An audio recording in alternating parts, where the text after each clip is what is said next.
ఈనాడు సరస్వతీదేవి యొక్క అవతారం. సరస్వతి అంటే అసలు యథార్థమనకు ఆ పేరు ఎందుకు వచ్చింది అంటే, జిహ్వాగ్రే వసతే దేవి, నాలుక చివరి భాగాన్ని నివాస స్థానంగా కలిగి ఉంటుంది కాబట్టి ఆవిడికి సరస్వతి అని పేరు. సరస్వతి ఎక్కడ ఆవిష్కరింపబడుతుంది అంటే నాలుక చివరి భాగం ఉన్నది. అందుకే సరస్వతి కటాక్షం ఉన్నది అంటారు. అయ్యా నిజంగా ఆయన నాలుక మీద సరస్వతీదేవి నాట్యం చేస్తుందండి అంటారు. అంటే యథార్థంగా అయితే ఏమిటంటే, పురుషుడిదైతే నాట్యం అంటాం, స్త్రీ స్వరూపం అయితే లాస్యం అంటాం. పార్వతీదేవి నాట్యం చేసింది అనకూడదు, పార్వతీదేవి లాస్యం చేసింది అనాలి. పరమశివుడు నాట్యం చేశాడు అనాలి. అది ఆ నాలుక ఎక్కడెక్కడికి వెళ్ళి ఎక్కడెక్కడ తగిలితే ఏ ఏ అక్షరాలు ఉద్భవిస్తాయో ఆ అక్షరముల యొక్క కూడిక చేత పదములై, ఆ పదములు వాక్యములై యువతల వారిలో ఉన్న భావం అవతల వారికి అర్థమయ్యేటట్టుగా ప్రకటమవ్వాలంటే ఆ నాలుక కదలడంలో తడబాటు లేకుండా కదలగలిగినటువంటి శక్తి లోపల నుంచి ప్రచోదనమై అలా నాలుక కదిలితే తప్ప పలకలేడు కనుక అలా పలకగలిగినటువంటి శక్తి అమ్మవారి యొక్క అనుగ్రహంగా నాలుక యొక్క చివరి భాగమునందు నిలబడి వాక్కులుగా మార్చి చెప్పేవాణ్ణి వినేవాళ్ళని కూడా ధన్యుల్ని చేసి సభ సరస్వతీ స్వరూపాన్ని పొందుతుంది. అందుకే రుద్రాధ్యాయంలో సభాభ్య సభాపతిభ్యశ్చ వో నమో నమో అంటారు. ఎందుకు అలా అంటాం అంటే, సభ శివస్వరూపం, సభాపతి శివస్వరూపం, ఇద్దరు శివస్వరూపమే. ఇద్దరు ఒకటవుతారు. ఎలా అవుతారు? చెప్పేటటువంటి వాడు తనలో ఉన్నటువంటి భావాన్ని చెబుతూ ఉంటాడు, వింటున్నవాడు ఆ శబ్దాన్ని తన చెవుల గుండా లోపలికి తీసుకుంటూ అన్నటువంటి భావంతో తాను మమేకమవుతాడు. అప్పుడు ఆ సభ అంతా ఏకభావనతో నిలబడిపోయి ఉంటుంది. అందుకే అసలు నేను తరచూ ఈ విషయం ప్రస్తావన చేస్తుంటాను. భగవత్ సంబంధమైన విషయము ఎంత గొప్పగా ఉంటుందంటే, మీరు భగవత్ సంబంధం గురించి మాట్లాడుకుంటున్నప్పుడు భగవానుడే మధ్యలోకి వచ్చి నిలబడ్డాడు అనుకోండి, అప్పుడు అంటారట సభికులు, కొంచెం పక్కకి తప్పుకోండి అంటారట. అంటే అయ్యో నేను మీరు ఎవరి గురించి మాట్లాడుకుంటున్నారో నేను ఆ భగవంతుణ్ణే మీ అందరికీ కనపడడం కోసం ఇలా వచ్చాను అంటే, పోన్లేండి మీరు భగవంతుడే మేము కాదంటలేదు కానీ ఇది అయిపోయిన తర్వాత కనపడదురు కానీ పక్కకి వెళ్ళండి అంటారట. అంటే భగవంతుని కన్నా కూడా భగవత్ సంబంధమైన శబ్దము విషయము అంత అందంగా అంత ఆకర్షణీయంగా ఉంటాయి. అటువంటి సరస్వతి ఆ తల్లి యొక్క ప్రయోజనం ఇది అంటే, జ్ఞానము ప్రతి వారిలోనూ ఉంటుంది, ఎరుక. ఆ ఎరుక లేకపోతే ఎలా తెలుసుకుంటున్నారండి? ఆ ఎరుక ఉంది కాబట్టి మీరు ఒక వస్తువుని చూడగానే మనస్సు ఆ రూపాన్ని పొందేస్తుంది. ఇప్పుడు నేను ఇది మైక్ చూశాను అనుకోండి, మైకాకార వృత్తి అంటారంటే మైకుగా మనస్సు మారి ఇది మైకు అని తెలుసుకుంటుంది. ఇది వేదిక తెలుసుకుంటుంది, ఇది సభ తెలుసుకుంటుంది. ఈ తెలుసుకుంటున్న ఎరుక ఉన్నదే అజ్ఞానము. కానీ ఈ జ్ఞానము అజ్ఞానము చేత ఆవృతమై ఉంటుంది, కప్పబడి. ఆ జ్ఞానము తాను సహజముగా జ్ఞానిని, లోపల జ్ఞానమున్నది ఎరుక ఉన్నది తెలుసుకోడు, అజ్ఞానము చేత కప్పబడి ఉంటాడు. ఆ అజ్ఞానము అలా కప్పబడితే ఏమిటి, మన నష్టం ఏమిటని మీరు అడగచ్చు. దాని వలన మోహము కలుగుతుంది. మోహము కలిగితే ఏమవుతుంది? ఏది సత్యమో అది అసత్యములా కనపడుతుంది. అంతే మోహం ఉంటే. అసత్యమేది? శరీరం. సత్యమేది? ఆత్మ. అసలు ఆత్మ గురించిన చింతన ఉండదు. ఎందుకుండదు అంటే మోహము చేత కప్పబడి ఉన్నాడు. ఏది అసత్యము? శరీరం అసత్యము, కానీ దీని యందు మగ్నత పొంది ఉంటాడు. దేని వలన? మోహము వలన. ఈ మోహం ఎలా పోతుంది? సరస్వతీదేవి యొక్క అనుగ్రహం వల్ల పోతుంది. ఎక్కడుంటుంది సరస్వతి? ఏ మహానుభావుడికి అమ్మవారి అనుగ్రహం ఉన్నదో అటువంటి వాడి యొక్క నాలుక చివరన ఉంటుంది.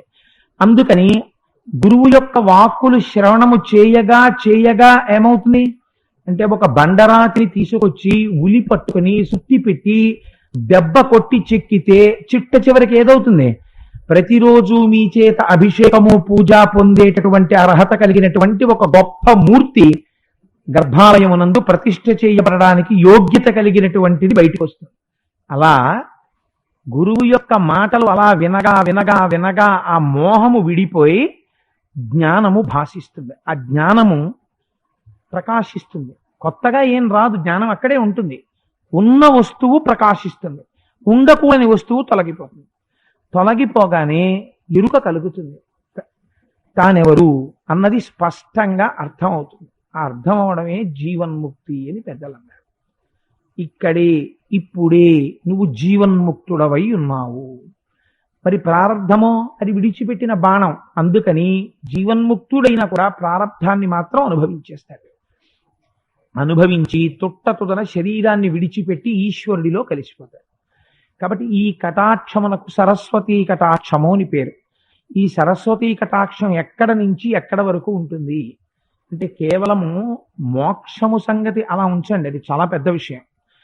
మోక్షము వరకు కాదు, సంగీతముతో మొదలుపెట్టి సంగీతము, సాహిత్యము, స్మృతి, బుద్ధి, మేధ, ఎరుక, ఆలోచన, కీర్తి, ఇవన్నీ కూడా సరస్వతీదేవి యొక్క అనుగ్రహంగానే ఉంటాయి.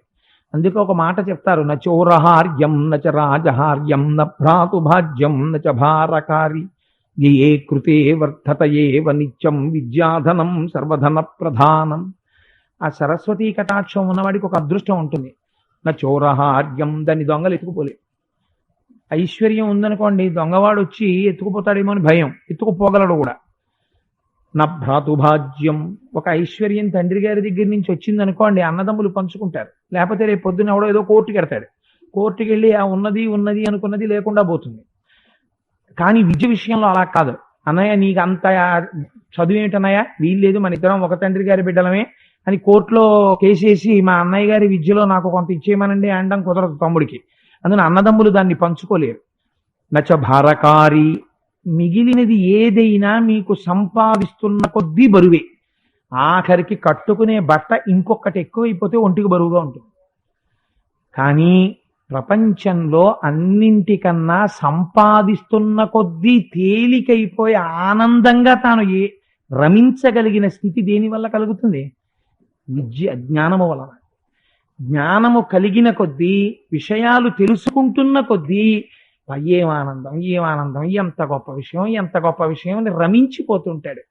అందుకని నచ భారకారి జయే కృతే వర్ధత ఏవ నిత్యం. ప్రపంచంలో ఏ వస్తువు అయినా సరే ఖర్చు పెడితే తరిగిపోతుంది, అది ఇక పెరగడం అన్నది ఉండదు. ఖర్చు పెట్టారో మీకు ఉన్న దాంట్లో అది తరిగినట్లే.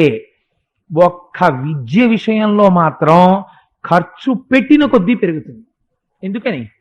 మీ దగ్గరున్న విద్య వేరొకరికి బోధ చేస్తున్నారనుకోండి, అలా చెప్పడం చేత మననం జరుగుతుంది, వ్యక్తీకరణ జరుగుతుంది, జరగడం చేత లోపల బాగా నాటుకుంటుంది.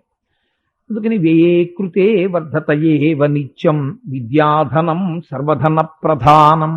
ఓరి పిచ్చివాడా, అన్నిటికన్నా చాలా గొప్ప ధనము విద్యాధనమే. ఆ విద్యాధనాన్ని సంపాదించడంలో మాత్రం ఎమరపాటు చెందకు. సరస్వతీ కటాక్షానికి నోచుకోవడానికి సర్వదా ప్రయత్నము చేస్తూనే ఉండు అని పెద్దలు నిర్ణయం చేసినటువంటి మహోత్కృష్టమైన స్వరూపం ఆ సరస్వతీ స్వరూపం. ఆ సరస్వతీ స్వరూపం వేరొకటి కాదు, జగదంబ యొక్క అంశ సరస్వతి. గిరా మాహుర్దేవి ద్రుహిణ గృహిణి మగమవిదో హరే పత్నిం పద్మాం హర సహచరీ మద్రి నిలయాం అంటారు శంకరాచార్యులు వారు. ఆమె సరస్వతిగా ఉంటుంది, ఆమె పార్వతిగా ఉంటుంది, ఆమె లక్ష్మిగా ఉంటుంది. కానీ ఆవిడ ముగురమ్మల మూలపుటమ్మ అయి ఉంటుంది. ఇందులోనే మిగిలిన అంశాలు కూడా ఉంటాయి. అందుకే పొద్దున్న వేద సంప్రదాయాన్ని పాటిస్తూ జగదంబ పాదముల ముందు కూర్చుని సరస్వతీ ప్రార్థన చేస్తూ విద్యార్థులకి తేనె ప్రసాదం ఇవ్వడానికి కారణం. దాని వలన వారికి మంచి ఫలితం కలుగుతుంది అని. అందుకే చూడండి, శంకర భగవత్పాదులు ఎంత అందంగా చూపిస్తారంటే, జగదంబ అంశలో కూర్చుంటే ఎలా ఉంటుంది, ఒక్క సరస్వతీ అంశలో కూర్చుంటే ఎలా ఉంటుంది అమ్మవారు. ఈ రెండు కలిస్తే జగదంబ, ఇది శరన్నవరాత్రుల్లో సరస్వతీ పూజకు ఉండేటటువంటి శక్తి, జగదంబని సరస్వతిగా పూజ చేయడం. అందుకని ఒకరోజు అవతారం వేశారండి అంటే అదే మేకప్.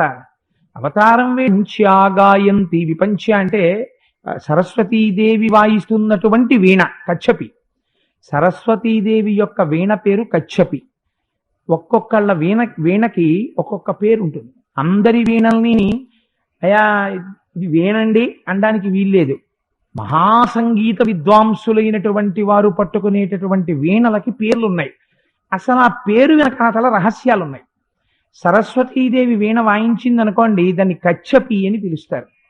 కచ్చపి అంటే తాబేలు ఎలా ఉంటుందో అటువంటి బుర్రకాయతో ఉంటుంది, అందుకని కచ్చపి కాదు. దానికి ఇంకొక పేరు కూడా ఉంది, పరివాదిని అని ఒక పేరు సరస్వతీదేవి వాయించే వీణకి. అలాగే నారదుడు ఒక వీణ వాయిస్తాడు, దానికి మహతి అని పేరు. తుంబురుడు ఒక వీణ వాయిస్తాడు, దానికి కళావతి అని పేరు. ఇలా ఆ వీణలకి ప్రత్యేకం పేర్లు ఉన్నాయి. శంకరాచార్యుల వారు ఒక నాటకీయమైనటువంటి ఘట్టాన్ని ఆవిష్కరిస్తున్నారు. ఏకోన్ముఖులు కండమ్మా, ఏదో ఒక్క పని చేయండి చాలు. మీరు వినడం అన్నా వినండి, పువ్వులన్నా కట్టుకోండి, ఒకటి చేయండి చాలు. అందుకని విపంచాగాయంతి వివిధమపదానం పశుపతే. ఆ సరస్వతీదేవి వీణ వాయించడం కోసమని వచ్చింది. ఎక్కడికి వచ్చింది? అమ్మవారి యొక్క దర్బార్లోకి వచ్చింది. ఇది మన అదృష్టం. మనం రోజు చూస్తున్న దర్బార్ అది. ఇప్పుడు అమ్మవారికి రోజు మనం చెప్తున్నాం కదా, హే బ్రహ్మాండ నాయకే. అసలు అయితే మనం అంటే ఇలా ఉంటున్నాం కదండి. అసలు సుబ్రహ్మణ్య శర్మ గారు అక్కడ కూర్చుని ఆ మాటలు చెప్తున్నప్పుడు మనం అందరం ఏమనాలో తెలుసా? దర్బార్లో కూర్చున్న వాళ్ళం. మనం కేవలం దర్బార్ చూడ్డానికి వచ్చిన వాళ్ళం కాం. మనం అందరం కూడా అమ్మవారి యొక్క గణములలో ఒకళ్ళం అయి ఉంటాం. అప్పుడు అది అదృష్టం. అది తర్వాత తెలుస్తుంది. వీడు దర్బార్లో కూర్చున్నాడు ఒక్కరోజు, ఎంత పెద్ద పుణ్యం వేస్తారో ఖాతాలో. అలా కూర్చున్నందుకు అంతే. అలా కూర్చున్న వాళ్ళు ఏమంటారంటే, హే జగదంబికే బహుపరాక్ బహుపరాక్ అనాలి మనందరం. అసలు సరే మనకు అలవాట్లేదు కదా అని చెప్పి ఈసారి కనిపించలేదు. ఏమో వచ్చేసారి అమ్మవారు మళ్ళీ దసరా నవరాత్రులు ఇంత వైభవోపేతంగా జరిపించాలని సంకల్పం చేసి జరిపిస్తే అప్పుడు వచ్చేటటువంటి దర్బార్లలో అలా అనడం కూడా అలవాటు చేద్దాం. అందుకని బహుపరాక్ అంటుంటారు. అప్పుడు చెప్తారు, అమ్మా వీణాగానం చేస్తున్నారమ్మా, సంతోషంగా విను అంటారు. అప్పుడు సరస్వతీదేవి యొక్క వీణ అవధారయ, అమ్మ విను, వీణ వాయిస్తోంది సరస్వతి అంటారు. ఆ సరస్వతీదేవి వచ్చి కూర్చుంది. ఇప్పుడు మీకు ఈ శ్లోకం చాలా తేలిగ్గా అర్థమవుతుంది. ఎందుకంటే ఇక్కడికి వచ్చి రోజు ఒక వాద్యాన్ని వాయిస్తున్నారు కదా, అలా సరస్వతీదేవి కూడా వచ్చి వాళ్ళు ఏం చేస్తున్నారు, ఇక్కడికి వచ్చి మృదంగానికి వాటికి ఉన్నటువంటి ఆ తొడుగులు తీసేసి పక్కన పెట్టి ఓసారి దాన్ని శృతులు చేసుకుని సిద్ధం చేసుకుంటారు. అలా సరస్వతీదేవి కూడా దానికి ఉన్నటువంటి గలీబు తీసేసి పక్కన పెట్టి ఆ కచ్చపీని చేతిలో పట్టుకుని వాయించడం కోసమని సిద్ధపడింది. ఏం వాయించాలి అమ్మవారి దగ్గర వాయించేటప్పుడు? అదో గమ్మత్తు. ఏది పడితే అది అమ్మవారి యొక్క సమక్షంలో కూర్చున్నప్పుడు వాయించచ్చా? అలా వాయించకూడదు. ఎందుకు వాయించకూడదు అంటే, ఆవిడికి ఒక నామం ఉంది, తాంబూల పూరితముఖి. అలాగే ఆ తల్లి తాంబూల చర్వణం చేస్తూ అరమోట్పు కన్నులతో ఆ వీణానాదం వింటూ అలా తల కదుపుతూ ఉంటుంది. కదుపుతుంటే అమ్మవారి యొక్క చెవులకున్న తాటంకములు ఇలా ఊగుతుంటాయి. ఆ ఊగుతున్నటువంటి తాటంకములు ఆవిడ బుగ్గలలో ప్రతిబింబిస్తాయి. ప్రతిబింబిస్తే అది చూసి పక్కనున్న శంకరుడంతటి వాడు అలా జావకారిపోయి చూస్తూ ఉండిపోతాడు. కాముణ్ణి గెలిచిన వాణ్ణి సంసారంలోకి తెచ్చింది ఆవిడ. అంతటి సౌందర్యమూర్తి. అందుకే ఆవిడికి త్రిపుర సుందరి అని పేరు. 3 పురములలో ఆవిడితో సమానమైన సౌందర్యమున్న వారిహ లేరు. అందుకే త్రిపుర సుందరే తప్ప త్రిపుర సుందరుడు ఉండదు. ఇంకా ఎవరో ఒక్కళ్లే ఉంటారు. అందం ఆవిడదా ఆయనదా అలా చెప్పవలసి వస్తే ఆవిడే త్రిపుర సుందరి. త్రిపుర సుందరుడు అన్న మాట లేదంతే. ఎలా చెప్పాలి? రామలింగేశ్వర సహిత త్రిపుర సుందరి సమేత రామలింగేశ్వర స్వామి. అప్పుడు ఎవరండి అందం? ఇంకా మళ్ళీ సర్టిఫికెట్లు ఇవ్వక్కర్లేదు, ఆవిడదే అందం అంతే. అది అమ్మవారి పేరులో ఉన్న గొప్పతనం. అందుచేత ఆవిడ త్రిపుర సుందరి. ఆవిడ త్రిపుర సుందరి కదండి. ఆవిడ అంత అందగత్తె కదా. ఆవిడ కూడా రాక్షస సంహారాలు చేసింది కదా. ఆవిడ తలుచుకుంటే ఏ శక్తినైనా ఇస్తుంది కదా. అమ్మవారి మీద పాట పాడితే అక్కడికి వచ్చి కూర్చున్నప్పుడు ఆవిడ వెంటనే ఏం చేస్తుందో తెలుసా అండి? అంటుంది, కనుబొమ్మలు ముడేస్తుంది. ఎవర్రా వీళ్ళు నా మీద పాట పాడాడు అని. ఆవిడ ఎప్పుడు ఇలా అంటుందిట, సంతోషంతో ఇలా కళ్ళు మూసి ఇలా ఎప్పుడు అంటుంది తల. వివిధమపదానం పశుపతే. ఆవిడ మహాపతివ్రత. తన భర్త గురించి పాట పాడాలి. పరమశివుడి గురించి పాట పాడుతున్నారు అనుకోండి, ఎంత పొంగిపోతుందోట. తానెంత గొప్పదైనా, తాను త్రిపుర సుందరి అయినా, తాను అన్నపూర్ణ అయినా, తాను సరస్వతి అయినా, తాను లక్ష్మి అయినా, ఆవిడ ఇది అడగదు, నా భర్త పాట నాకు కావాలంటుంది. అందుకని సర్వకాలముల యందు ఆవిడికి కావలసింది తన భర్తని స్తోత్రం చేయడం ఇష్టపడుతుంది. శివే శృంగారార్ద్రా తదితర జనే ఉత్సనపరా. శివుణ్ణి స్తోత్రం చెయ్యకపోతే ఆవిడ అని చూస్తుందిట. అందుకని ఆవిడకి సర్వజ్ఞురాలు సరస్వతీదేవి. ఆవిడికి తెలియందే ఉంటుంది. సరస్వతీదేవి అంటేనే సర్వజ్ఞురాలు. అందుకే శంకర భగవత్పాదులు సర్వజ్ఞ పీఠం అధిరోహిస్తూ ఉంటే సరస్వతీదేవి వచ్చింది వాదించమని. అందుకని ఆ సరస్వతీదేవికి తెలియని విషయం ఏముంటుంది? అమ్మ మీరు శివుడి గురించే పాడండి అని ఎవరైనా చెప్పాలేమిటి? ఆవిడికి చెప్పక్కర్లేదు. అందుకని ఏం పాట పాడుతుంది ఆవిడ? వివిధమ పదానం పశుపతే. పశుపతి అంటే పరమశివుడు, పశువులకు పతి. ఎందుకని? ఆయన ఆ కర్మబంధాల్ని కోసేస్తాడు, తన గండ్రగొడ్డలి పెట్టి జ్ఞానం ఇస్తాడు. అటువంటి వివిధమ పదానం. అమ్మా నీ భర్త ఒకటా రెండా ఎన్ని నీళ్ళలు చేశాడు? అయ్య బాబోయ్, దక్షయజ్ఞాన్ని ధ్వంసం చేశాడు, హాలాహలాన్ని పానం చేశాడు. ఆ తర్వాత ఆ వచ్చినటువంటి గజాసురుడు అనేటటువంటి రాక్షసుణ్ణి సంహరించాడు. ఎన్ని లీలలు చేశాడో! మన్మధుణ్ణి కాల్చేశాడు, యమధర్మరాజు గారిని తన్నేశాడు. ఒకటా రెండా? ఎన్ని చేష్టితములో స్వామివి, ఎన్ని లీలలో! ఆ లీలలన్నింటినీ సరస్వతీదేవి పాడుతుంది. ఇక్కడ గమ్మత్తు ఏమిటో తెలుసా అండి? కేవలము వీణానాదం ఒక్కటే అనుకోండి, స్పష్టంగా ప్రకటంగా పైకి పాట లేదు అని గుర్తు. కానీ శంకరులు ఏమంటున్నారు? వివిధమ పదానం పశుపతే అంటే ఇది చాలా గొప్ప కళ. మీరు కొందరు చూడండి, వీణ వాయిస్తారు, కోకళ్ళు అంటారు, పాట పాడరు. కొందరు పాట పాడతారు, వీణ వాయించరు. ఎక్కడో ఉంటారు అరుదుగా, వాళ్ళు వీణ పట్టుకొని మైక్ ముందు కూర్చుని సాంబా శివాయనరే అంటూ వీణ వాయించి పాట పాడారనుకోండి, వాళ్ళు మురిసిపోయి వాళ్ళ ప్రయత్నం లేకుండా సాహిత్యం కూడా తెలిసింది అనుకోండి, ఆ సాంబా అంబతో కూడిన శివుడు అని తలుచుకుని మురిసిపోతూ పాడుతూ అలవోకగా చేతులు మీటేస్తున్నాయి అనుకోండి. అందుకే వాగ్గేయకారులు అమ్మవారి పక్కన కూర్చుని ఉంటారు, ఎప్పుడు మొదటి స్థానం వాళ్ళది. అంత స్థితిని పొందేస్తారు. కాబట్టి ఇప్పుడు ఏం చేస్తోంది సరస్వతీదేవి? ఆవిడికి ఏమంటే నాకు వీణ వాయిస్తాను కానీ పాట పాడను, లేకపోతే పాట పాడతాను కానీ వీణ వాయించను అందో. ఇప్పుడు ఆవిడ ఏం చేస్తోంది? పాట పాడుతోంది, వీణ వాయిస్తోంది. వివిధమ పదానం పశుపతే. అది ఎవరి మీద? పరమశివుడి మీద పాడుతోంది. ఆవిడిలా పాడుతూ, సరస్వతీదేవి కన్నా విద్యలో నిష్ఠాగరిష్ఠులు ఎవరుంటారండి? సరస్వతీదేవి వీణ కచ్చపి. అటువంటి వీణ మీటి సరస్వతీదేవి పాడుతుంటే, వీణ పలుకుతుంటే సభలో ఉన్న వాళ్ళందరూ అలా ఆనందంతో తన్మయులైపోయి కూర్చున్నారు. దర్బార్లో కూర్చోవడానికి వీడు అర్హత లేనివాడని గుర్తేమిటో తెలుసా అండి?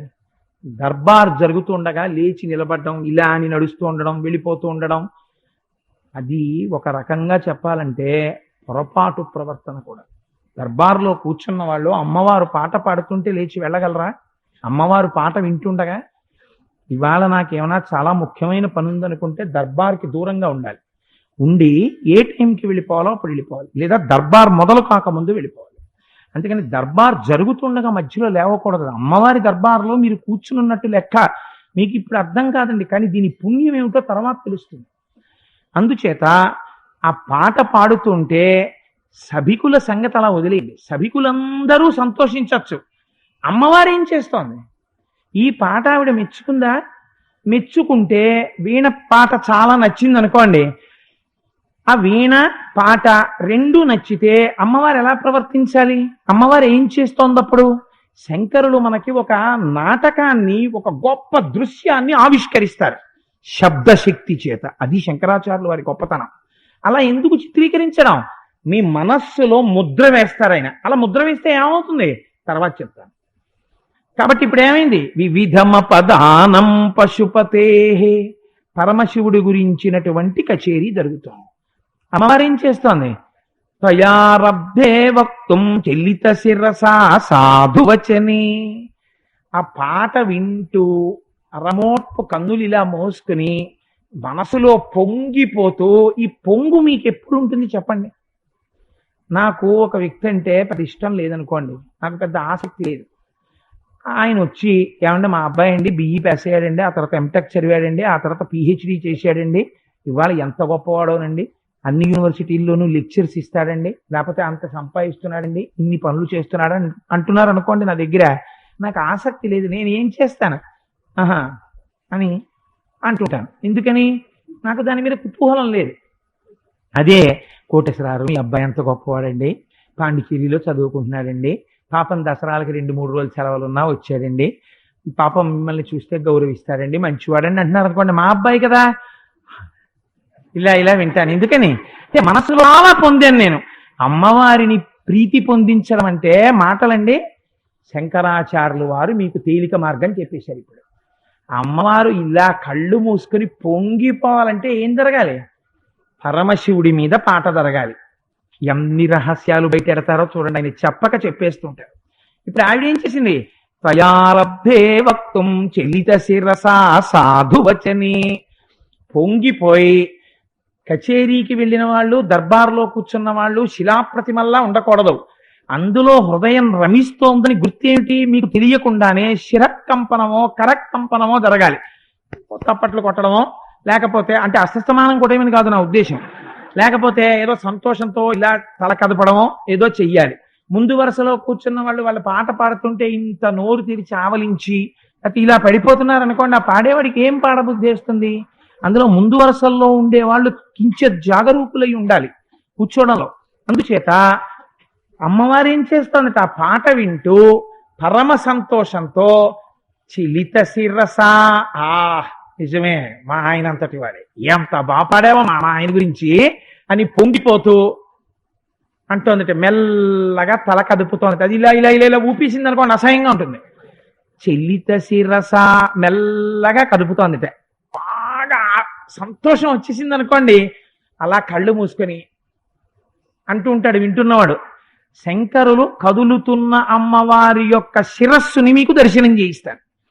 అమ్మవారు అలా అలా తల కదుపుతుంటే, అసోయగంగా తల కదులుతుంటే, ఆ 3 మడతలు కంఠం మీద ఉన్నవి అలా తెరుచుకుని మూసుకుని కదులుతుంటే, అమ్మవారి కంఠం మీద ఉన్నటువంటి చిన్ని చిన్ని వెంట్రుకలు, ఈ చేతుల మీద ఉన్నటువంటి చిన్ని చిన్ని వెంట్రుకలు సంతోషంలో ఉన్నప్పుడు ఏం చేస్తారండి? ఆ పాట వింటూ అంటుంటారు.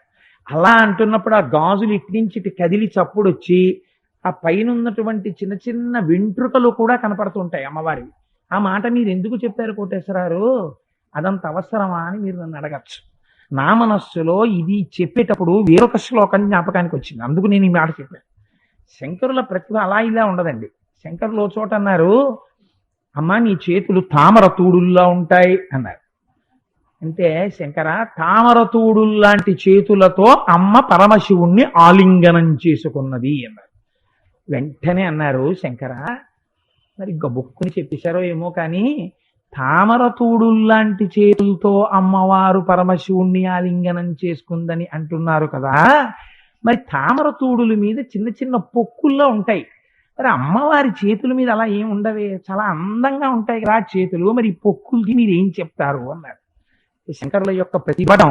ఆయన అన్నారు, ఆవిడ ఏమిటయా, ఆ శంకరుణ్ణి గట్టిగా ఆలింగనం చేసుకున్నప్పుడు కలిగినటువంటి పులకరింత చేత అమ్మవారి ఒంటి మీద నిక్కపొడుచుకున్న వెంట్రుకల వలన కలిగినటువంటి పొక్కులే తమరతోడు మీద ఉన్న పొక్కులు అన్నారు. మీరు రోజు ఇక్కడ పూజ చేసేటప్పుడు అదేంటే ఆ చంద్రశేఖర ఆలింగన సముద్భూత అని చెప్పి ఒక నామం చెప్తుంటారు అష్టోత్తరంలో, అందులో వస్తుంది అమ్మ ఆ పులకాంకురములు కలిగినటువంటి అమ్మా నమో నమః అంటే అమ్మవారి పాతివ్రత్యాన్ని ఆవిష్కరిస్తారు. కాబట్టి ఆ అమ్మ సంతోషంతో అంటుంటే ఆ గాజులు అవన్నీ కదులుతూ కనపడతాయి. ఆ శిరస్సు సంతోషంగా ఇలా అంటుంటే ఆ తాటంకములు కదులుతూ ఉంటాయి.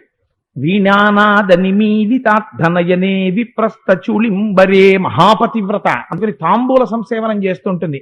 ఆ ఎర్రటి నోటితో ఇలా అంటుంటే కర్పూర వీటికామో దశమాకర్ష దిగంతరా అన్ని దిక్కుల్లో దేవతలు నిలబడి ఆ తాంబూలపు వాసన నాకు తగిలితే చాలని నిలబడతారు. ఆ తాటంకములు కదులుతుంటాయి. శంకరుడు ఏమి ఇల్లాలు అని పొంగిపోతుంటాడు. అటువంటి స్థితిలో చిలిత శిరస సాధు వచనే అమ్మవారు అనుకుందిట, ఎంత బాగా పాడింది మా ఆయన మీద, నేను అభినందించాలనుకుందిట సరస్వతీదేవిని. పెద్ద కేకోటేశారనుకోండి ఉలిక్కి పడతారు పాట పాడేవాళ్ళు. అందుకు ఏమనాలి, సాధు వచనే, చాలా చక్కటి సాధు వచనంతో అందంగా చాలా బాగా పాడావు సరస్వతి, నా మనసు రంజిల్లింది అనాలని అనుకుంది ఆవిడ. ఇంకా ఆవిడ అనుకుంది, ఇంకా ఏం అనలేదు పైకి. అనకుండానే ఒక మాట అంది ఆవిడ. ఏమంది? త్వయారబ్ధే తదీయైర్ ఆరంభై, అలా అందామనుకుని తదీయైర్మాధుర్యై అపలసిత తంత్రీ కలవరం, ఏదో మాట్లాడదాం సరస్వతీదేవిని, చాలా బాగా పాడావు సరస్వతి అందాం అనుకుని షహబాష్ అంది ముందు, అంతే. ఇంకా తర్వాత వాక్యం చెప్పాలి ఆవిడ. ముందు అభినందనగా మాట్లాడుతున్న దానిలోని సారాంశం ఏమిటో తెలియడానికి, అమ్మవారు సంతోషించిందా సంతోషించలేదా తెలియడానికి ముందేమంది కంగ్రాచులేషన్స్ అన్నారనుకోండి, అంటే మీరు అభినందించారని గుర్తు. తర్వాత మీరు చెప్పే వాక్యాలు ప్రశంసా వాక్యాలు అయి ఉంటాయి. అన్నారనుకోండి, మీరు ఆ తర్వాత ఇంక విమర్శిస్తారు, తెలిసిపోతోంది కదా. అందుకని అమ్మవారు ముందు నేను నీ పట్ల సంతోషించాను అని చెప్పడానికి సహబాష్ అంది అనుకోండి, పోనీ సహబాష్ అంది. అలా అనగానే సరస్వతీదేవి పాట పాడుతున్నది ఆపేసింది. ఎందుకు ఆపేసింది? ఆవిడ అనుకుందిట, సిగ్గుపడిపోయి తలంచేసుకుందిట. చంద్రశేఖర పరమాచార్య స్వామి అన్నారు, ఇది అభినందన అభిశంసన అన్నారు. ఎందువల్ల? అమ్మవారు నోరు తెరిచి సెహబాష్ అంటే, అయ్య బాబోయ్ సెహబాష్ అన్న మాట ఇంత మధురంగా పలికింది ఈవిడ, ఇంత అందంగా పలికింది. ఈవిడే పాట పాడితే, ఈవిడ ముందా నీ కచేరీ చేశాను అని భయం వేసి కచేరీ ఆపేసింది. ఇక పాడడం కుదరలేదు. ఎందుకని? ఎదురుగుండా ఉన్న వాళ్ళు చాలా ప్రాజ్ఞులని తెలిసిపోయింది అనుకోండి, మీకు మాట తడబడుతుంది. అమ్మో అంతటి వాళ్ళు ఉన్నారు సభలో, మనం గబుక్కుని ఎలా మాట్లాడతాం, ఏం మాట్లాడితే ఏ ప్రమాదమో అని. ఇప్పుడు అమ్మవారి ముందు పాడేసింది సంతోషంగా. కానీ ఇప్పుడు అమ్మవారు సహవాష్ అనగానే, అయ్య బాబోయ్ ఇంత మధురంగా మాట్లాడే ఆవిడ ముందా నేను పాట పాడాను అని గబాల్లా ఆపేసింది. ఈవిడ ఆపేసింది సరస్వతీదేవి పాట పాడడం. ఇంకా ఆపందోటి ఉంది. ఎవరు? కశ్యపి. ఎందుకు ఆపలేదు అంటే, వీణకి ఒక చిన్న విషయం ఒకటి ఉంటుంది. ఆ వీణ గోటితో తీగ పెనగుతుంది, పెనకి శబ్దం చేస్తుంది. నోటితో పాడేటటువంటి పాట ఆపేయాలనుకుంటే మీరు టక్కన ఆపచ్చు. కానీ వీణ తీగ ఏం చేస్తుందంటే ఇంకా జుమ్ నాదం వస్తుంటుంది. ఆవిడ అనుకుందిట, ఈ సిగ్గే ఇట్లా ఇంకా జుమ్ అంటున్నావా అని, ఇంకా తలకాయ చూపించి ఇంకా ఏదో కుయ్యి అందామనే ఈవిడ ముందు బిచుళ్ళయ్య తెచ్చోళేనన్ని భృతాం, తల బయటకు సిగ్గు మూసాయి అని గలీపు కప్పేసింది. ఎంత దర్శనం చేశారండి శంకరాచార్యులు వారు. అంత కశ్యపి తల బయటికి చూపించి, అందుకే కశ్యపి. ఆ పైనున్న గుమ్మడికాయని చూసి, ఆ తాబేటి బుర్ర చూసి, ఇంకా పడదామని ఇంకా కుయ్యి అంటున్నావు. ఆవిడ శహబాష్ అంటే అంత అందంగా ఉంది, ఇంకా ఏం పాడతావు ఆవిడ ముందు, ఆపు అని దాని తీగల్ని ఇలా ముట్టుకోవాలి. దాని మీద బట్ట ఏదో పెట్టారనుకోండి ఆగిపోతుంది. అందుకని ఇంకా కుయ్యి అంటావా అని గబాల గలీబు తొడిగేసింది.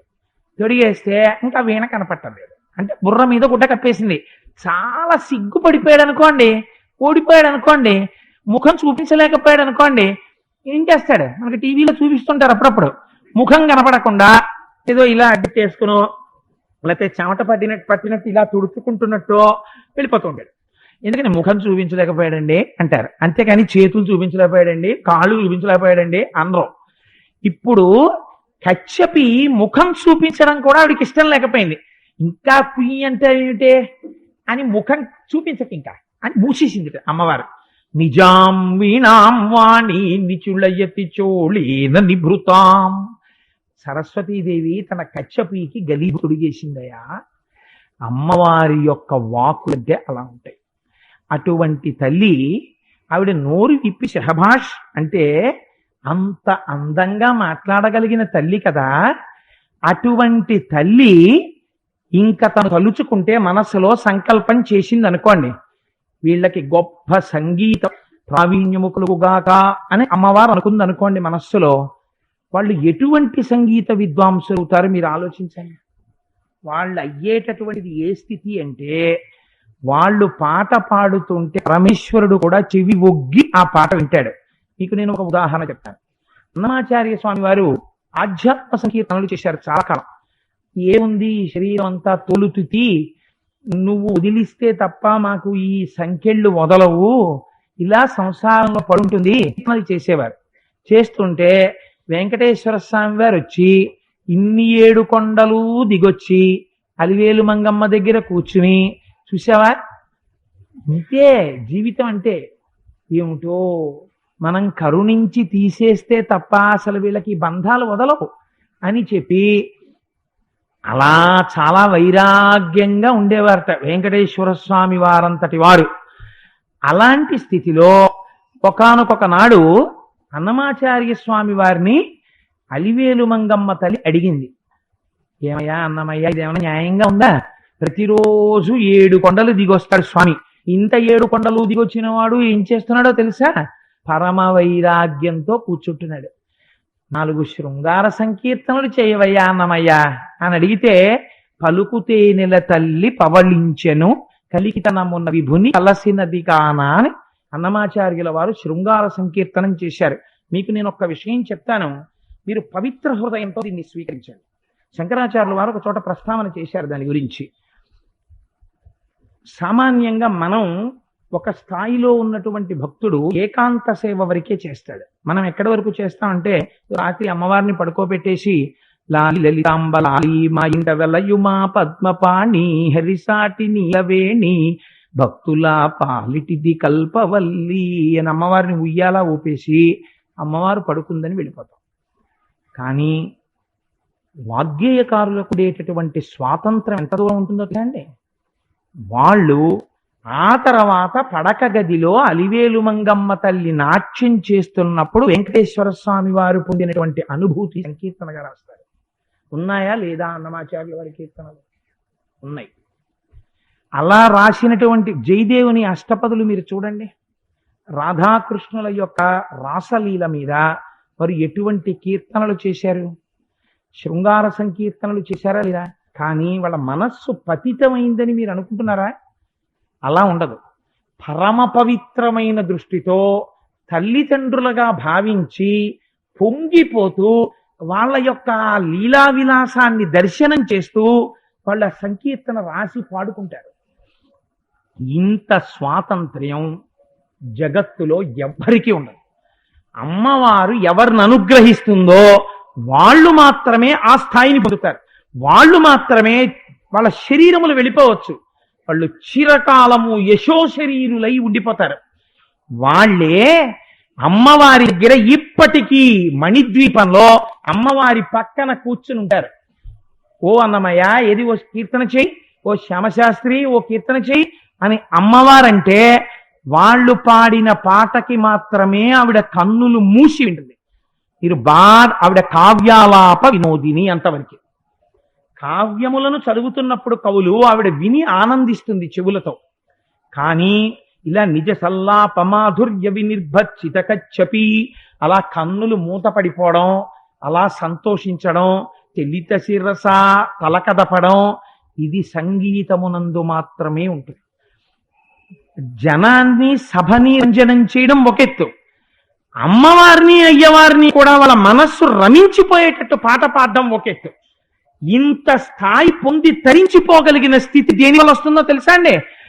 ఆ తరువాత వాళ్ళు అలా పాడుకుని ఆ పాట పాడేటప్పుడు ఎప్పుడూ కూడా ఏదో కాఫీ తాగి టీ తాగి ఫ్లాస్క్లో పోసుకుని రాసిన సంకీర్తనలు కావవి. పరవశించిపోయిన హృదయంతో ఇలా ఉంటుంది వాళ్ళిద్దరి యొక్క లీలా విలాసమని రాసుకున్నటువంటి పాటలు ఆ పాటలు. మీకు నేను ఒక ఉదాహరణ చెప్తాను. అన్నమాచార్యుల వారు తిరుమల పట్టణంలో వెళ్ళిపోతున్నప్పుడు ఒక నేతవాడు నేత నేస్తున్నాడు.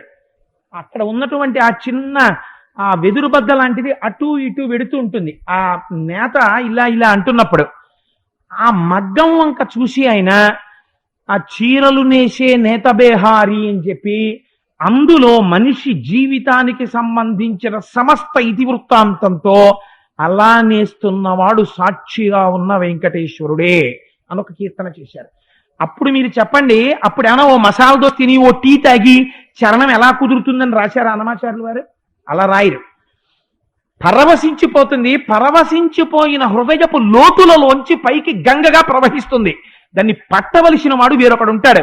పంపులోంచి నీళ్లు కారిపోయేటప్పుడు పంపుకేమీ ప్రసక్తి ఉండదు.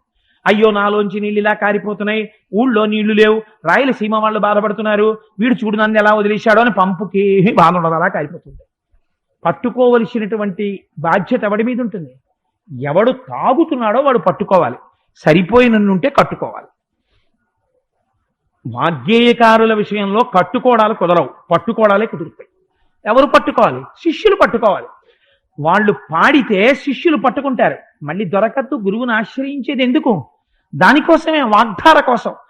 అవి పట్టుకుని ఆ తరువాత వాళ్ళు ఆ సంకీర్తనలకి కావలసినటువంటి రూపంలో దానికి రాగం కట్టి తాళం కట్టి దాన్ని ప్రచారం, అంటే వాళ్ళు బాగా సాధన చేయడంలో ప్రచారంలోకి వచ్చి తప్ప అసలు వాగ్గేయకారులకి ఇవి ప్రచారం అయితే బాగుండు, ఇవి 10 మంది నేర్చుకుంటే బాగుండు, పాడుకుంటే బాగుండు, ఆ తాపత్రయం కూడా వాళ్ళకు ఉండదు. ఇప్పుడు చెప్పండి, వాళ్ళు ఎవరు? బ్రాహ్మీభూతులు. వాళ్ళు అసలు సర్వకాలముల యందు బ్రహ్మముతో రమించిపోయేటటువంటి స్థితి కలిగిన వారు. ఇప్పుడు ఈ శ్లోకాన్ని ఎవరు వింటున్నారో ఇది సరస్వతీదేవి యొక్క అనుగ్రహంగా, జగదంబ ముందు సరస్వతీదేవి యొక్క వీణానాదము కూడా ఆగిపోవలసి వచ్చిందంటే ఆ తల్లి వాక్కు ఎంత మధురిమని కలిగి ఉంటుందో, ఆ తల్లి ఏమివ్వలేదో మీరు ఆలోచించండి. అందుకే ఈ శ్లోకం గురించి పెద్దలు ఒక మాట అంటారు, మామూలుగా వింటేనే ఈ శ్లోకం చాలా శక్తివంతం. విశేషించి శరన్నవరాత్రులలో సరస్వతి అవతారం ఉన్నప్పుడు ఈ శ్లోకం చదువుకున్నా, విన్నా, వ్యాఖ్యానము చేసినా, అటువంటి శ్లోకాన్ని విన్న వాళ్ళందరూ కూడా ఉత్తర జన్మలలో లేదా ఈ జన్మలోనే గొప్ప సంగీతాన్ని పొంది కొన్ని వేల మంది శిష్యుల్ని తయారు చేసి పరమేశ్వరుడు రమించిపోయేటటువంటి స్థితిలో వాగ్గేయకారులై, దాని ఫలితం ఏమిటి? చెప్పినా చెప్పకపోయినా అంచెమునందు వారు బ్రహ్మమునే చేరుకుంటారు. అంత స్థితిని ఇయ్యగలిగినటువంటి శక్తిని ఒక నాటకీయమైన సన్నివేశాన్ని సృష్టించి శంకర భగవత్పాదులు నిబద్ధించారు. ఇది సరస్వతీదేవి జగదంబల యొక్క దర్బార్లో జరిగే సన్నివేశం. మీరు కేవలం సరస్వతిని ఉపాసన చేశారనుకోండి, అమ్మవారిని సరస్వతిగా ఉపాసన చేశారనుకోండి ఒక అంశగా, లేదా అమ్మనే సరస్వతి రూపంగా ఉపాసన చేశారనుకోండి, అప్పుడు ఎలా ఉంటుంది? నిన్నటి రోజు నేను మీకు ఒక మాట చెప్పాను, శరజ్యోత్స్నా శుద్ధాం శశియుత జటాజూటమకుటాం. అందుకే ఇవాళ అమ్మవారు తెల్లటి చీర కట్టుకుని కూర్చుంది, మీరు చూశారో లేదో, ఇప్పుడు తెర తీశాక చూద్దురు గాని ఇవాళ ఆవిడ సరస్వతీ స్వరూపంతో ఉంటుంది. అందుకని సాత్వికమైన ప్రవృత్తిని ఇవ్వడం కోసం, మనలో సత్వగుణాన్ని ప్రేరేపించడం కోసం తెల్ల చీర కట్టుకున్న సరస్వతిని ఉపాసన చేస్తారు. ఎలా పడితే అలా కట్టడం కూడా కుదరదండి, దానికి కొంత శాస్త్ర ప్రవేశం ఉండాలి. రంగు మారినా, చీర రంగు మారినా ఫలితం మారిపోతుంది, ఇంకో రకమైన ఫలితం వచ్చేస్తుంది. అదేంటండి మీరు ఇంత దారుణంగా మాట్లాడతారు, అలా కూడా ఉంటుందా? ఉంటుంది, యథార్థం. శరజ్యోత్స్నా శుద్ధాం శశియుత జటాజూటమకుటాం, తెల్లటి చీర కట్టుకున్నటువంటి అమ్మవారిగా, తెల్లటి రంగులో ఉన్న సరస్వతిగా మీరు ఉపాసన చేస్తే వచ్చేటటువంటి ఫలితాన్ని నిన్నటి రోజున మీకు నేను ఆవిష్కరించాను. తేడా ఎలా వస్తుందో ఇవాళ రోజు వచ్చి చెప్పే ప్రయత్నంలో నేను ఒక ప్రయత్నం చేస్తాను. శంకరులు అంటారు ఒక చోట, కవీంద్రాణం చేత కమలవన బాలాతపరుచిం భజంతే ఏ సంతః ఖచ్చితదరుణామేవ భవతీం విరించి ప్రేయస్యా తరుణతర శృంగారలహరీం గభీరాభిర్వాగ్భిర్విదధతి సతీం రంజనమమి అంటారు. ఇంత గమ్మత్తైన శ్లోకమో చూడండి. అమ్మవారిని మీరు సరస్వతీదేవిని ఎరుపు రంగులో ఉపాసన చేశారనుకోండి, ఎందుకు చేయకూడదు? ఏమండి మీరు నిన్నటి రోజున అమ్మవారు తెల్లగా ఉంటుందని చెప్పారు, లలితాదేవి ఏ రంగులో ఉంటుంది? మీరు లలితమ్మ తల్లికి ప్రార్థనా శ్లోకం చేస్తే ఏమని చేస్తారు? అరుణాం కరుణా తరంగితాక్షీం ధృత పాశాంకుశ పుష్పబాణ చాపాం అంటున్నారా లేదా? పైగా సర్వారుణ అనవద్యాంగి అంటున్నారా లేదా? అంత ఎర్రగా ఉంటుందంటున్నారా లేదా? నేను లలితా సహస్రనామ స్తోత్రం చేసుకుని శ్రీ సూక్తంతో పూజ చేసినప్పుడు ఎర్రటి అమ్మవారితో నా మనస్సు నిండిపోతుందండి. అప్పుడు నాకు సరస్వతీ రూపం కూడా ఎర్రగా కనపడి వీణ పట్టుకొని వాయిస్తున్నట్టు నేను ధ్యానం చేస్తాను. అప్పుడు కూడా ఇదే ఫలితమా? తెల్లటి రంగుతో ఉంటే ఫలితం ఒకటి, ఎరుపు రంగుతో ఫలితం ఒకటి మారుతాయా? మారుతాయి. అప్పుడు ఏమంటారో తెలుసా అండి? రాజసిక సరస్వతి అంటారు. అలా మీరు ఉపాసన చేస్తే ఏం కలుగుతుందో తెలుసా అండి? దాని గమ్మత్తే వేరైపోతుంది. ఎలా వస్తుందో చూడండి. ఇది ఉపాసన చేసిన వాళ్ళు మాత్రమే చెప్పగలరు. మహానుభావుడు కనుక శంకర భగవత్పాదులు ఆవిష్కరించారు. కవీంద్రాణం చేత కమలవన బాలాతపరుచిం. ఎంత అందమైన మాటో చూడండి. కవీంద్రాణం చేత కమలవన. ఈ మనస్సు ఒక కమలవనం లాంటిది. అంటే లోపల కమలం లాంటి హృదయం. ఈ కమలం ఎందుకు విచ్చుకుంటుంది అంటే సూర్యుని యొక్క కిరణములు పడితే ఈ కమలము విచ్చుకుంటుంది కదా. ఉదయం సూర్యకిరణాలు పడితేనే కదా విచ్చుకుంటుంది. ఈ సూర్యకిరణాలు పడాలి అంటే ఏది కనపడాలి ముందు? మీరు కొంచెం జాగ్రత్తగా ఆలోచించాలి. శంకరాచార్యులు వారి శ్లోకాలు ఆలోచించడం అంటే మీరు అలా దర్శనం చేసేయడమే. అలా తీసుకెడతారు శంకరాచార్యులు వారు, జగద్గురువులు వారు. మీరు ఒక్కసారి ఆలోచించండి. ఒక సరోవరంలో ఒక కమలం ఇలా ఉంది. అది ఇప్పుడు ఇలా విచ్చుకోవాలి. విచ్చుకోవాలంటే దీని మీద మీరు నీళ్లు తీసుకొచ్చి పోస్తే అది విచ్చుకోదు. దీని మీద ఏం పడాలి? సూర్యకిరణం పడాలి. సూర్యకిరణం పడాలంటే సూర్యుడు రావాలి కదా. సూర్యుడు వస్తే ఈ కమలం విచ్చుకుంటుంది అని మీరు ఎదురు చూస్తున్నారు అక్కడ నిలబడి. మీరు ఆలోచించండి. ఆ కమలం దగ్గర, సరోవరం దగ్గర నిలబడి మీరు చూస్తున్నారు. సూర్యుడు వస్తున్నాడు, అమ్మయ్య అని అలా చూస్తున్నారు. తెల్లవారుతోంది, కన్యాకుమారిలో సూర్యోదయం చూసినట్టు చూస్తున్నారు. ముందు ఏదొస్తుందండి? సూర్యుడు వచ్చేస్తున్నాడు అని మీరు ఎలా చెప్పగలరు? అరుణోదయం అవుతుంది ముందు కదా. ఆకాశం ఎర్రబడుతుంది. ఎర్రబడితే మీరు సంతోషిస్తారు, అమ్మయ్య వాన పడదు, సూర్యోదయం అయిపోతోంది, కాబట్టి ఇవాళ మనకి సరస్వతి పూజలకి, కుంకుమార్చనలకి, ఆ బాలా పూజలకి మనకేం అభ్యంతరం లేదు అని పొంగిపోయి సంతోషపడిపోయి గబగబా సుప్రభాతానికి బయలుదేరి వచ్చేస్తారు. వర్షం పడినా వచ్చేస్తామని వేరే విషయం అనుకోండి. వచ్చేసారు మొన్న అలా 200 మంది పాపం. సరే, అందుచేత కానీ అరుణోదయం అవుతుంది. అరుణోదయం ఎందుకు కావాలండి? ఇది మన శాస్త్రంలో ఋషుల యొక్క ప్రతిభ. సూర్యుడి రథాన్ని ఎవరు నడుపుతారు?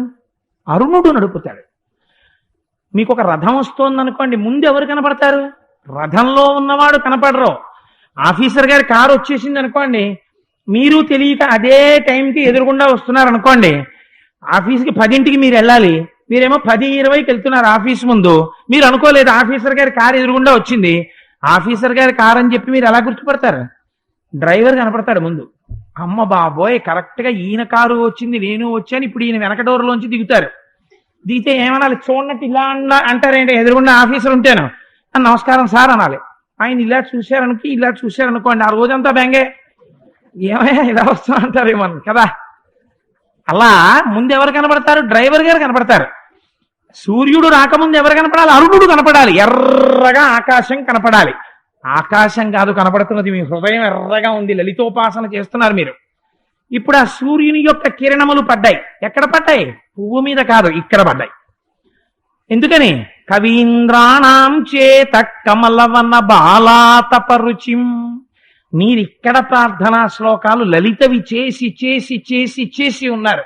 అరుణాం కరుణాతరంగితాక్షీం ధృతపాశాంకుశ పుష్పబాణ చాపాం అంటూ రోజు అమ్మ ఎర్రగా ఉంటాం, అమ్మ ఎర్రగా ఉంటాం, అమ్మ ఎర్రగా ఉంటాం అమ్మ అలవాటు చేసేసుకున్నారు.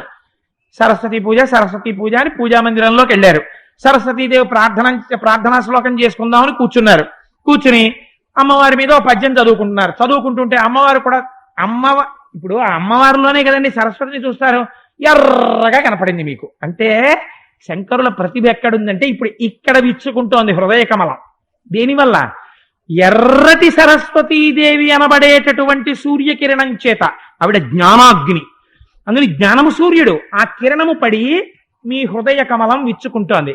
అంటే ఇప్పుడు మీరు ఉపాసన ఏ రంగులో చేస్తున్నారు? ఎరుపు రంగులో చేస్తున్నారు. ఇది శంకరాచార్యులు వారు అలా చెప్పరు, ఇలా చెప్తారు నువ్వు చేస్తున్నావని చెప్పడానికి. ఎంత గమ్మత్తు చూడండి ఆయన దగ్గర.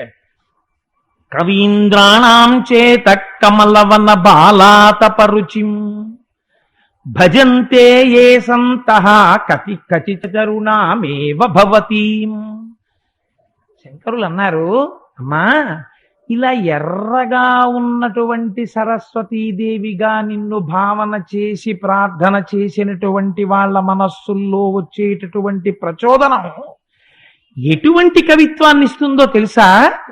ఆ ఎరుపు రంగుతో చేసినటువంటి ఉపాసన సరస్వతీదేవిని ఎరుపు రంగులో చూసి ఉపాసన చేస్తే వాళ్ళల్లో ఒక రకమైన ప్రచోదనం కలుగుతుందమ్మా అన్నారు. ఏమిటో తెలుసా అండి అది? విరించి ప్రేయస్యాదరుణతర శృంగారలహరీం.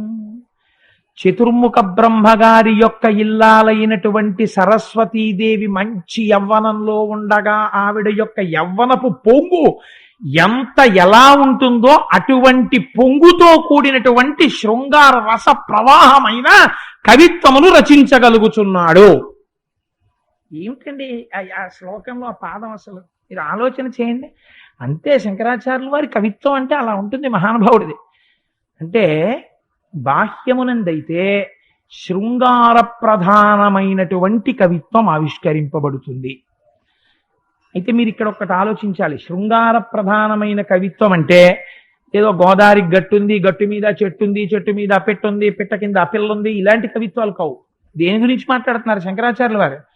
శృంగార రస ప్రధానమైన కవిత్వం అంటే శృంగార రసము రసముల యందు రాజు, అంత గొప్పది. కానీ దాన్ని హీన స్థాయిలోకి తీసుకొచ్చి మాట్లాడరు. దాన్ని ఎవరి యందు ఆపాదించి మాట్లాడతారు? మహాకామేశ్వర కామేశ్వరీ దేవుల యందు ఆపాదించి మాట్లాడతారు. వారి సంసారం గురించి మాట్లాడతారు, వాళ్ళ అనుగ్రహం గురించి మాట్లాడతారు. ఇప్పుడు ఏమైంది? పైకి శృంగార ప్రధాన కవిత్వంలా కనపడుతుంది. మీరు అందు లోపలికి దిగారనుకోండి, మీకు వజ్రాలు దొరుకుతాయి, ముత్యాలు దొరుకుతాయి, వైఢూర్యాలు దొరుకుతాయి. తెలియక మీరు ఒడ్డును నించున్నారనుకోండి, నత్తగొల్లలు దొరుకుతాయి. కాబట్టి ఇప్పుడు ఏమైంది? శంకరాచార్యులు వారు చెప్పేటటువంటి శృంగార రస ప్రధానమైనటువంటి రచనలు పనికి మాలిన శృంగార రసం గురించి మాట్లాడితే ఒక హెచ్చరిక మాట ఒకటి వేసేశారు శంకరాచార్యులు వారు. ఎందుకని? భజంతే ఏ సంతః అన్నారు. అమ్మా, చాలా మంది సాధు పురుషులు ఉంటారు ప్రపంచంలో. సాధువులంటే ఎవరండి? అమ్మవారిని ఉపాసన చేసిన తమ జీవితాలను పండించుకున్నవారు. ఇలా అమ్మవారిని ఉపాసన చేసినటువంటి మహాభక్తులైన వాళ్ళు అమ్మవారి గురించి ఇతరులు చేసినటువంటి రచనల గురించి మాట్లాడగలరేమో, ఇతరులు చెప్పిన మాటల్ని చెప్పగలరేమో. అలా చెప్పేటప్పుడు అవతల వాళ్ళు పొంగిపోయేటట్టు చెప్పగలరు. ఎందుకని? తాను సాత్వికంగా ఉంటాడు, ఇతరులని సత్వగుణంలోకి తీసుకెడతాడు. ఇది తెల్ల చీర కట్టుకున్న సరస్వతి. ఇక్కడ వీడు అలా ఉండడు. వీడు తనంత తానుగా లోపలికి ప్రవేశిస్తాడు. ప్రవేశించి తనంత తానుగా దర్శనం చేస్తాడు. తనంత తానుగా కొత్త కవిత్వాన్ని ఆవిష్కరిస్తాడు. ఇది తనకు తానుగా దర్శనం చేస్తాడు. ఇది మనసు రమించిపోగలిగిన స్థితికి పెడతాడు. అందుకే రంజనమమి, అగ్నిహోత్రం ప్రకారం. రా బీజం అగ్ని బీజం. అందుకే కదండి రామ అన్నాం అనుకోండి, రా అగ్ని బీజం, మా అమృత బీజం. రంజనమమి అంటే అది కామం కాదు, అగ్నిహోత్రం, జ్ఞానాగ్ని. కానీ పైకి ఎలా పెట్టాడు? అందరికీ ఇష్టమైనటువంటి శృంగారంలా ఉంటుంది. వినడానికి చాలా సంతోషంగా ఉంటుంది. బా ఎంత బాగుందో ఎంత బాగుందో అనిపిస్తుంది. చాలా తేలిగ్గా ఉన్నట్టు ఉంటుంది. అర్థం చేసుకోవడానికి దానికి పెద్ద విశేషం ఏం అక్కర్లేదు. చాలా బాగుందండి, వినడానికి చాలా తొందరగా అర్థమైపోయిందండి అన్నట్టుగా ఉంటుంది. మీకు అలాంటివి శంకర భగవత్పాదులు కూడా ఇచ్చారు ఒక చోట. నేను మీకు ఒక ఉదాహరణకి ప్రస్తావన చేస్తాను. ఒక చోట శంకరాచార్యులు గారు అన్నారు, అమ్మ నేను ఇలా అన్నాను నువ్వేం అనుకోకపోతే నాకు ఒక అనుమానం వచ్చిందమ్మా అన్నారు. అంటే ఏమిటి శంకరా చెప్పు, ఏం పర్వాలేదు, ఏమిటి అనుమానం అంటే, అమ్మ నువ్వు కొంచెం దొంగతనం చేసావేమో అని అనుమానంగా ఉందమ్మా నాకు అన్నారు. చాలా గొప్ప మాట అన్నావయ్యా శంకరా,